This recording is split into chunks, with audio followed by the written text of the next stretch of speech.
Normally, I would ask the question, and then you would answer the question. I don't have time for you to answer the question, so I'll give you the answer to the question. First, the question. We often talk a lot about passion in classrooms, about teachers being excited, being energized, being passionate. There are places where we see that.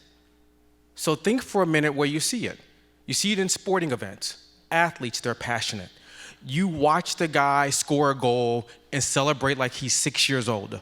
How many times have you scored that goal by the time he gets to the NHL? Or the receiver that catches the ball, makes the tackle, gets the great serve. By the time we see them, they've done 1,000 of them, but they act as if it's their first one. How about great musicians? They come on the stage, they get all excited, they paint their faces, they're really excited to engage with you. You spend hundreds of dollars to watch them, listen to them. Think about comedians, that rawness, that me up on the stage trying to make you laugh, and the excitement I get when you do laugh. What if you were a rock star as a teacher? What if you were a superstar athlete as a teacher? What if you were a comedian as a teacher? I think you're closer than you think, you just don't think about it. First step, you practice your craft. So that basketball player we watched today in the game that's making that fancy play, when they were 6, left-hand layups, boring, dribbling in the basement. The comedian, you see them on the stage as they're famous. You don't see them in the basement of some club. Now think about you. Your students catch you at the main stage.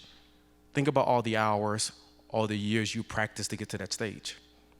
They form a good team. They band up. They get together. You form the team, your graduate program, your PhD program. So you're like them, you just don't do the rest of it.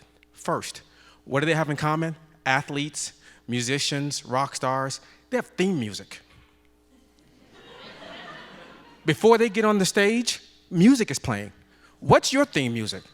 What do you walk up to the stage thinking about? What if you had theme music? What if they announced you? Coming to the stage for this class is...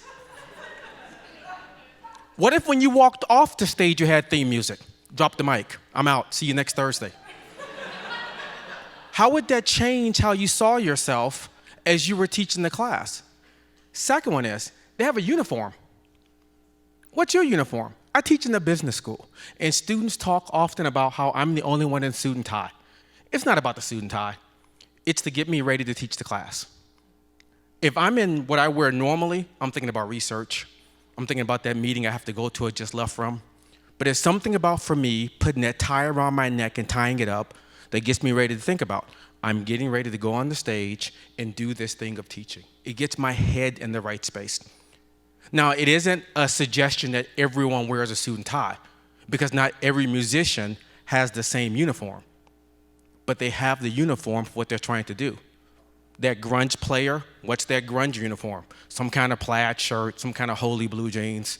That really hardcore musician, they paint their face. That rapper, gold teeth, get some grills, put on a big clock. They all have some uniform. So what's your uniform?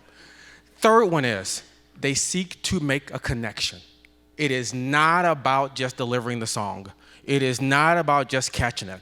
They want fans to know they're there. I got this lesson, not from me. I teach in our executive education campus. There's a Starbucks in executive education, Enterprise Square, that building. I'm there 2-3 times a month, maybe.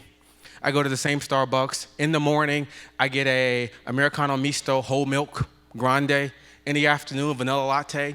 How many times do you think I went before Sheila, the woman that works there, saw me in the line and said, Americano Misto? Wow. How many people do you think she sees every day? And she remembers my silly order? She's connected. And I can't remember the 36 people in my class that I see every other day for 3 times for 13 weeks. What's that connection? The last thing I want to talk about is the language. So as you think about the classroom, think about the language. Think about how bad it would be if a comedian forgot their jokes. If a musician started going, nah, nah, nah, nah, nah, nah, because they forgot the words or the lyrics. So if you start thinking of yourself as a rock star, think of yourself as if you actually were the superstar you are. You're doing no different than what they're doing. They're trying to influence people with a craft they have. You as a teacher, you're trying to influence people with the craft you have. I think if you applied some of those techniques, you'd actually be that rock star. Thanks a lot.